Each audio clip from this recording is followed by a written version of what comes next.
Munetaka Murakami will be posted to MLB this winter. So who exactly is Murakami, how good is he, and what should the expectations be as he makes the transition from NPB? Now, I've been an avid Japanese baseball watcher since 2017, and I've been covering the league in English since 2021, and I'll preface this video by saying that Murakami is one of my favorite players I've ever watched, and he has the potential to become not only an impact player, but a true superstar stateside. But there are some red flags in his profile that make it difficult to project his value. It really comes down to this: can a guy with a 30% strikeout rate and bad defense survive in MLB because his power is just that transcendent? Drafted as a catcher by the Tokyo Yakult Swallows in the first round of the 2017 NPB draft, Murakami's offensive upside pushed him off the position as he transitioned to a corner infielder. He quickly impressed in the minors in 2018, then won the Central League Rookie of the Year award in 2019 after swatting 36 home runs as a 19-year-old. He built on that momentum in the pandemic-shortened 2020 season, hitting 28 bombs with a 1012 OPS, while raising his batting average all the way from 231 to 307 and lowering his strikeout rate from 31% to 22%. 2021 saw the Kumamoto native get his first taste of team success as the Swallows won the Japan Series for the first time since 2001, in large part due to Murakami's contributions with 39 homers, earning him CL MVP honors. But then came 2022, a historic season for Murakami in every sense of the word. He clobbered 56 home runs, breaking the legend Sadaharu Oh's record for single-season homers by a Japanese-born player. Moreover, he won the CL Triple Crown with a .318 average and 134 RBI, and that was in spite of a late-season slump. His .225 weighted runs created plus placed his season in the top 10 in modern Japanese history, and his 10.5 WAR made a mockery of the rest of the league.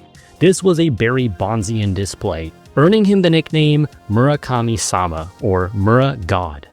However, while everyone expected Murakami to continue shattering these records, that didn't really happen in 2023 and 2024. Instead, he took a big step back as his OPS fell to 875 and 851 respectively, while his K rate also ballooned back to the 30% range.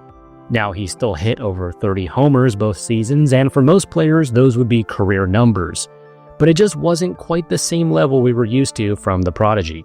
Now, 2025 came around, and Murakami unfortunately missed almost the entire first half of the season with an oblique injury. This was the first time he'd been injured for an extended period of time, and knowing that it was his final NPB season, he obviously wanted to go out with a bang. And he still managed to do that in his limited time on the field, smashing 18 homers in his first 34 games after the All-Star break, and finishing the year with 22 bombs and a 1043 OPS in 56 contests. The confidence, gravitas, and hunger he played with down the stretch was something we hadn't really seen since 2022, so Murakami did increase his stock again. However, that's not to say he fixed his flaws from 2023 and 2024, as his strikeout and whiff rates saw no improvement. 99th percentile in OPS plus, 1st percentile in strikeout rate. That's what we've come to expect from Murakami in recent years. I think what we really wanted to see was his plate skills getting closer to pre-2023 levels, and that just didn't happen.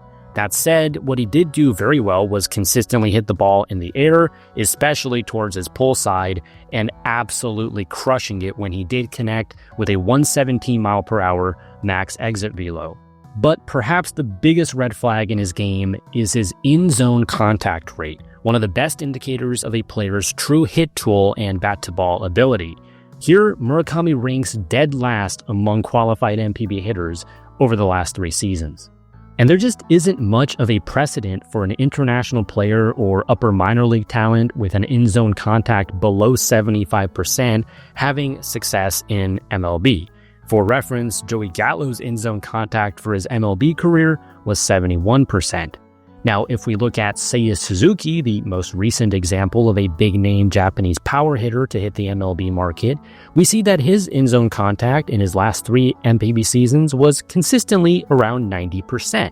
That's decreased by about 3 or 4 percentage points in MLB, which is to be expected, but that's still significantly better than Murakami. Masataka Yoshida, whom I would describe as more of an elite contact hitter with some power rather than a true slugger, had in-zone contact rates well above 90%.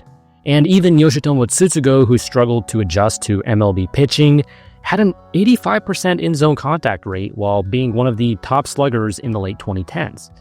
So Murakami is already quite a bit behind in this area, and it really comes down to whether or not he can improve or at least maintain his contact rates to be able to actually compete at the highest level of competition without getting completely punished inside the strike zone. If he can, then he's a middle-of-the-order star with 35-plus homer upside. However, if it dips even more below 70%, he begins to enter unplayable territory. When Murakami is clicking, he is simply unstoppable. Back in 2022, he homered in 5 straight plate appearances. That is a world-class talent. He hits pitches out that almost nobody else could dream of, even if he's off balance, and he hits them in bunches. But, like Tsutsugo, there are some question marks about his ability to hit velocity. He also did go through cold stretches, though his floor in NPB was very high because he could walk a lot. He whiffs through fastballs in the zone at a pretty alarming rate, particularly when he's being ambushed high and inside. He's also susceptible to getting tied up and takes uncompetitive swings at times with 2 strikes in an attempt to protect. But there is actually one example of a Japanese player who profiles like him having success in MLB, and that's none other than Shohei Ohtani. The Unicorn had a 74% in-zone contact rate in 2017, his final year in Japan. Now, Ohtani is a different breed, but if there's one positive takeaway from this, it's that Murakami may be following the same formula as the greatest player of all time. When it comes to other aspects of his game, like base running and defense, he's actually got pretty solid speed for his size. He's averaged 9 to 10 steals a season, and he doesn't really feel like a total liability on the bases, even if he's not necessarily fast. Defensively, that's where you start to encounter problems. He's played the hot corner for most of his career because the CL doesn't have a DH, but he's been worth negative 92 defensive runs saved there, according to SIS Baseball, so he profiles as a first baseman/DH going forward, though it wouldn't be shocking if an MLB team does experiment with him a bit at third. He also did play 1 game in the outfield this season, so I doubt that ever becomes an option, but at least he has some experience. So to summarize, here's a chart I made on what I think are a possible range of outcomes for Murakami in Major League Baseball. On the left, that's the worst possible scenario, where he has too much swing and miss for his power to really make a significant impact, and he ends up as a below-average hitter overall with occasional hot streaks. Think the aforementioned Yoshi Tsutsugo, Jack Sawinski, and Christopher Morel. In the middle, that's what I believe is a 50th percentile outcome right now, about what you can expect in his first few seasons. A very dangerous but volatile slugger with a high risk of having a low average and on-base percentage.